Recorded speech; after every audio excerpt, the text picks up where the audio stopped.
batendo junta na forma. Deixa eu passar um pouquinho aqui. Prende aqui com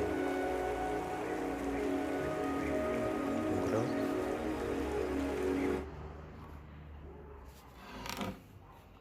Aí vira aqui.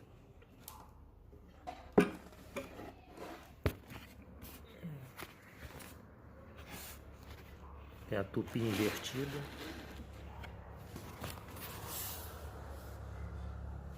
Vai fazer barulho agora.